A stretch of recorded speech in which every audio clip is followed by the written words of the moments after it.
Assalamualaikum warahmatullahi wabarakatuh. Perkenalkan, nama saya Rahma Aprilia, NIM 23650150 dari kelas D. Pada video ini saya akan menjelaskan 7 soal tingkat mudah, 5 soal tingkat sedang, serta 3 soal tingkat sulit sesuai ketentuan UTS Remedial mata kuliah Big Data dan Cloud Computing. Dalam setiap soal, saya tidak hanya menjelaskan definisinya, tetapi juga ada konsep, alasan, dan contoh penerapannya agar menunjukkan pemahaman terhadap materi.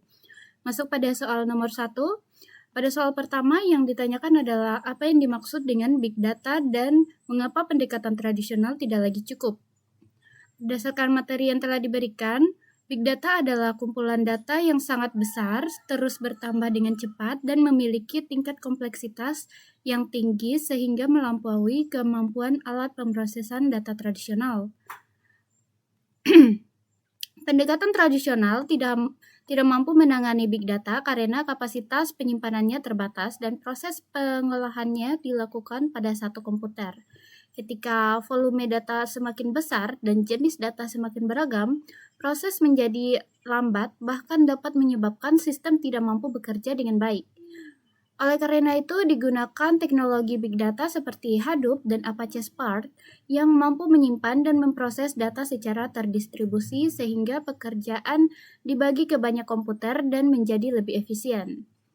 Lanjut pada soal nomor 2 mengenai karakteristik Big Data atau 5V. Big Data memiliki 5 karakter utama yang dikenal dengan konsep 5V. Yang pertama adalah volume, yaitu jumlah data yang sangat besar. Yang kedua adalah velocity, yaitu kecepatan data yang dihasilkan, dikirim, dan diproses. Ketiga adalah variety, yaitu data memiliki banyak bentuk seperti teks, gambar, video, suara, maupun data sensor. Keempat adalah veracity, yaitu kualitas data yang belum tentu sempurna, sehingga perlu dibersihkan terlebih dahulu. Yang kelima adalah value, yaitu data harus memberikan manfaat atau nilai bagi organisasi setelah diproses menjadi informasi. Menurut saya, kelima karakteristik ini saling berkaitan. Data yang besar saja tidak cukup, tetapi data juga harus berkualitas dan mampu menghasilkan informasi yang bermanfaat untuk mendukung pengambilan keputusan. Masuk pada soal nomor 3, yaitu mengapa Big Data menjadi kebutuhan penting organisasi modern. Big Data menjadi kebutuhan penting karena hampir semua aktivitas saat ini menghasilkan data dalam jumlah yang sangat besar. Organisasi perlu mengolah data tersebut agar menjadi informasi yang berguna. Dengan Big Data, perusahaan dapat memahami perilaku pelanggan, meningkatkan efisiensi operasional, mendeteksi masalah lebih cepat, dan membuat prediksi terhadap kondisi di masa depan. Sebagai contoh, perusahaan e-commerce dapat menganalisis riwayat pembelian pelanggan untuk memberikan rekomendasi produk yang sesuai. Hal ini membuat keputusan bisnis menjadi lebih tepat karena berdasarkan data. Bukan hanya perkiraan, materi juga menjelaskan bahwa tujuan akhirnya adalah menghasilkan wawasan atau insight yang memiliki nilai bagi organisasi. Masuk pada soal keempat, yaitu komponen utama arsitektur Big Data. Arsitektur Big Data terdiri dari beberapa komponen yang saling berhubungan. Tahap pertama adalah data collection atau proses mengumpulkan data dari berbagai sumber seperti media sosial, sensor, file log, maupun database. Setelah itu, data disimpan pada data storage menggunakan media penyimpanan yang mampu menangani data berukuran besar. Selanjutnya, data diproses pada tahap data processing agar lebih mudah dianalisis. Setelah diproses, dilakukan data analisis untuk memperoleh informasi yang berguna. Terakhir, hasil analisis ditampilkan melalui data visualization, sehingga pengguna dapat memahami informasi tersebut dengan mudah. Masuk pada soal nomor 7, apa itu MapReduce? Jadi, MapReduce merupakan model pemrograman yang digunakan untuk memproses big data secara paralel pada banyak komputer dalam sebuah cluster Hadoop. Tujuan utamanya itu adalah membagi pekerjaan besar menjadi bagian-bagian kecil agar dapat diproses dengan lebih cepat. Tahap pertama adalah map, yaitu membaca data dan mengubahnya menjadi pasangan key value. Setelah itu, terdapat proses shuffle yang mengelompokkan data berdasarkan key yang sama. Tahap terakhir adalah reduce yang menggabungkan hasil dari proses sebelumnya sehingga menghasilkan output akhir. Dengan pembagian tugas seperti ini, pemrosesan data menjadi lebih efisien dibandingkan jika semua pekerjaan dilakukan oleh satu komputer. Masuk pada soal nomor 9. Apa itu Hadoop? Jadi, Hadoop merupakan framework open source yang dirancang untuk menyimpan dan mengelola big data secara terdistribusi. Hadoop memiliki dua komponen utama. Yang pertama adalah HDFS atau Hadoop Distributed File System yang berfungsi menyimpan data pada banyak komputer. Yang kedua adalah MapReduce yang digunakan untuk mengelola data tersebut secara paralel.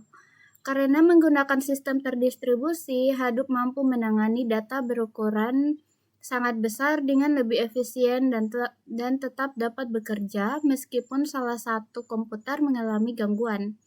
Materi juga menekankan penggunaan penyimpanan dan pemrosesan terdistribusi sebagai solusi untuk menangani volume data yang besar. Masuk pada soal nomor 10, mengapa Apache Spark itu penting?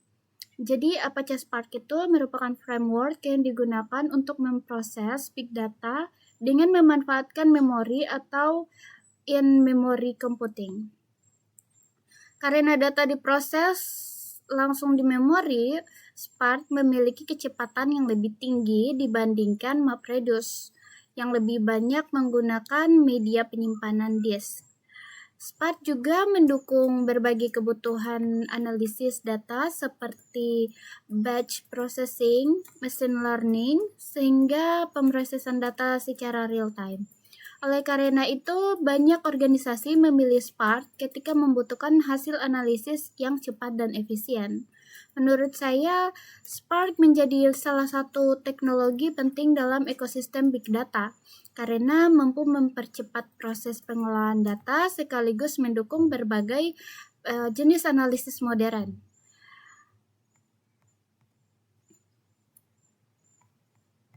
Masuk pada soal tingkat sedang. Yang pertama itu soal nomor 11, mengapa big data menjadi penting dalam pengambilan keputusan pada organisasi modern. Jadi, organisasi saat ini tuh menghasilkan data dari berbagai sumber seperti transaksi, media sosial, sensor, dan aplikasi. Jumlah data yang sangat besar tersebut tidak akan bermanfaat apabila hanya disimpan. Oleh karena itu, data harus diproses dan dianalisis agar menjadi informasi yang berguna. Dalam materi dijelaskan bahwa tujuan analisis big data adalah menghasilkan insight atau wawasan yang dapat membantu organisasi mengambil keputusan dengan tepat. Proses ini dimulai dari pengumpulan data, penyimpanan, pemrosesan, analisis, hingga visualisasi hasil. Contohnya pada perusahaan e-commerce dengan menganalisis riwayat pembelian pelanggan, perusahaan dapat mengetahui produk yang paling diminati sehingga dapat melakukan strategi promosi yang lebih efektif.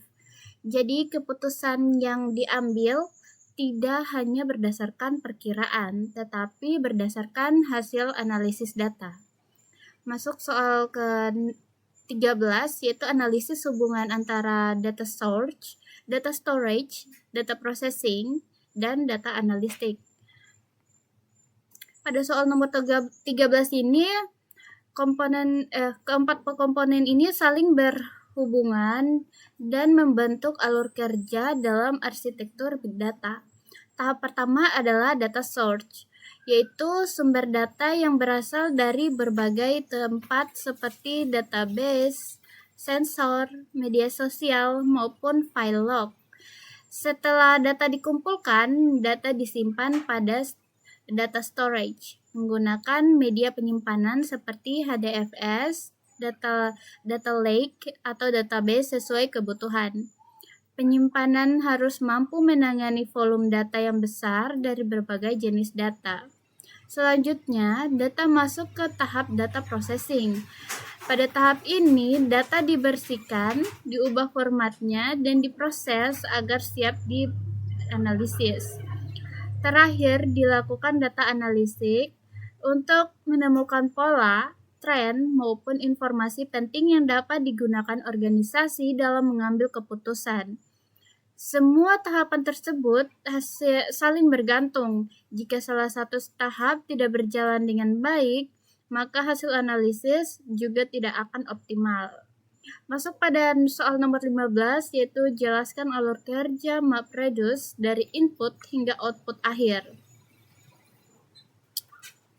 Jadi proses pertamanya itu dimulai dari input data, yaitu data yang akan diproses. Data tersebut kemudian dibagi menjadi beberapa bagian kecil atau input split agar dapat diproses secara paralel oleh beberapa komputer.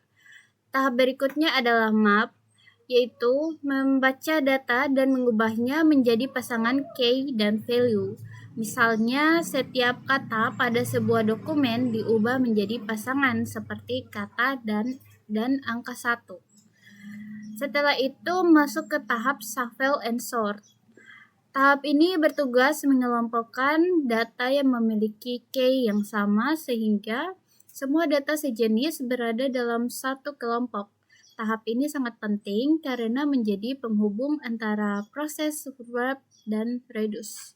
Tahap terakhir adalah reduce, yaitu menggabungkan nilai-nilai yang sudah dikelompokkan sehingga menghasilkan output akhir. Misalnya, jumlah kemunculan setiap kata dalam dokumen. Dengan pembagian proses seperti ini, MapReduce mampu memproses data dalam jumlah besar secara lebih efisien. Masuk ke soal nomor 17, yaitu menjelaskan hubungan antara HDFS dan MapReduce dalam Hadoop. HDFS atau Hadoop Distributed File System berfungsi sebagai tempat penyimpanan data dalam sistem Hadoop. Data tidak disimpan pada satu komputer, tetapi dibagi ke beberapa node, sehingga kapasitas penyimpanan menjadi lebih besar dan lebih aman apabila terjadi gangguan pada salah satu node. Setelah data tersimpan di HDFS, MapReduce mengambil data tersebut untuk diproses.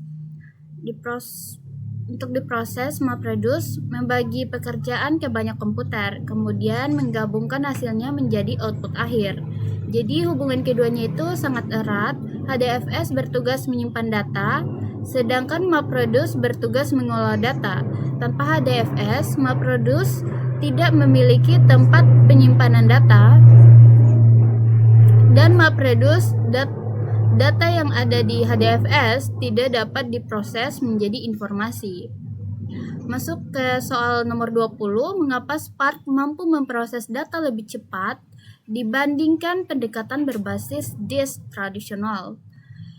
Jadi berdasarkan materi dari dosen, Spark itu melakukan pemrosesan data menggunakan konsep in-memory computing, yaitu data diproses langsung di memori komputer atau RAM, sehingga tidak perlu terus-menerus membaca dan menulis data ke hard disk. Hal inilah yang membuat waktu pemrosesan menjadi jauh lebih cepat. Selain itu, Spark juga mendukung pemrosesan secara paralel pada banyak komputer, sehingga pekerjaan dapat diselesaikan secara bersamaan. Sebaliknya, MapReduce lebih banyak menggunakan media penyimpanan disk untuk menyimpan hasil sementara setiap proses. Akibatnya, waktu pemrosesan menjadi lebih lama terutama pada pekerjaan yang memerlukan banyak tahap. Oleh karena itu, Spark lebih cocok digunakan ketika organisasi membutuhkan analisis data yang cepat atau bahkan mendekati real time. Lanjut pada soal tingkat sulit, yaitu nomor 21, analisis apa yang akan terjadi jika perusahaan tetap menggunakan sistem penyimpanan tradisional ketika volume data terus bertambah. Berdasarkan materi kuliah, Big Data memiliki karakteristik volume yang sangat besar. Data terus bertambah serta terdiri dari berbagai format. Kondisi tersebut menyebabkan sistem penyimpanan tradisional tidak lagi mampu menangani kebutuhan organisasi modern. Jika perusahaan tetap menggunakan satu server atau penyimpanan tradisional, maka kapasitas penyimpanan akan cepat penuh sehingga harus sering melakukan penambahan perangkat keras. Selain itu, proses membaca dan menulis data menjadi semakin lambat karena seluruh beban kerja berada pada satu mesin. Risiko lainnya itu adalah apabila server mengalami kerusakan, maka seluruh layanan dapat berhenti sehingga data sulit diakses. Oleh karena itu, materi menjelaskan bahwa penyimpanan big data harus bersifat scalable, reliable, dan mampu menangani data dalam jumlah besar menggunakan sistem terdistribusi. Dengan cara tersebut, kapasitas dapat ditambah hanya dengan menambahkan node baru tanpa harus mengganti seluruh sistem. Masuk pada soal nomor 23, yaitu mengapa MapReduce dianggap cocok untuk memproses big data. Jelaskan beserta analisisnya. Jadi berdasarkan materi yang telah diberikan, MapReduce itu merupakan model pemrograman yang membagi pekerjaan besar menjadi bagian-bagian kecil yang diproses secara paralel pada banyak komputer. Dengan cara tersebut, waktu pemrosesan menjadi jauh lebih cepat dibandingkan apabila seluruh data diproses oleh satu komputer saja. Selain itu, MapReduce memiliki kemampuan fault tolerance, yaitu apabila salah satu node mengalami kegagalan, maka pekerjaan dapat dialihkan ke node lain, sehingga proses data berjalan. Hal ini membuat sistem lebih andal untuk mengelola data dalam jumlah besar. MapReduce juga memiliki kemampuan scalability. Artinya ketika jumlah data bertambah, kita cukup menambahkan komputer baru ke dalam cluster sehingga kapasitas pemrosesan ikut meningkat. Menurut analisis saya, keunggulan utama MapReduce bukan hanya karena mampu memproses data besar, tetapi karena dapat membagi pekerjaan secara otomatis sehingga pengembang tidak perlu mengatur pembagian tugas secara manual.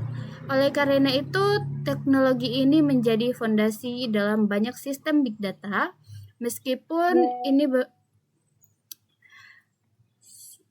saat ini beberapa pekerjaan sudah banyak menggunakan Apache Spark. Lanjut ke soal terakhir, yaitu soal nomor 25, rancang arsitektur sederhana big data untuk perusahaan media sosial. Tahap pertamanya itu adalah data collection. Pada tahap ini, seluruh aktivitas pengguna seperti unggahan, komentar, tanda suka, dan pesan yang dikumpulkan menjadi data. Tahap kedua adalah data storage. Karena jumlah data sangat besar, penyimpanan dilakukan menggunakan HDFS atau sistem penyimpanan terdistribusi agar data dapat disimpan pada banyak node secara aman dan mudah dikembangkan. Setelah data tersimpan, proses berikutnya itu adalah data processing menggunakan MapReduce atau Apache Spark.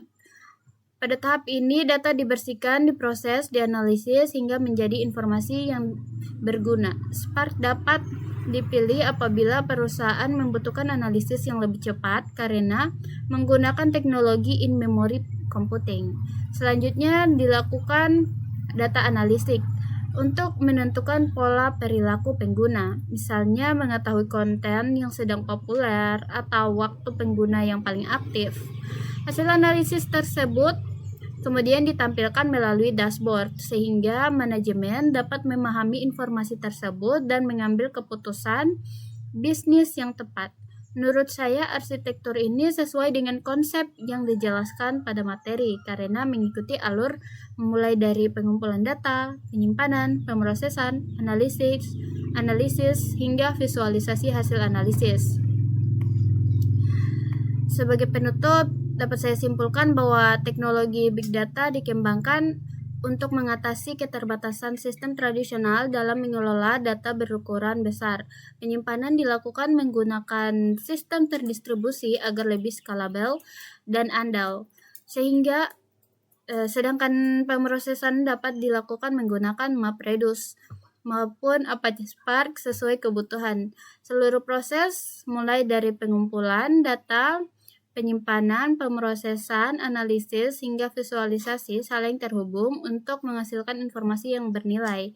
Dengan memahami konsep tersebut, organisasi dapat mengambil keputusan yang lebih cepat, tepat, dan berdasarkan data. Demikian presentasi saya mengenai pembahasan 15 soal UTS remedial mata kuliah Big Data dan Cloud Computing.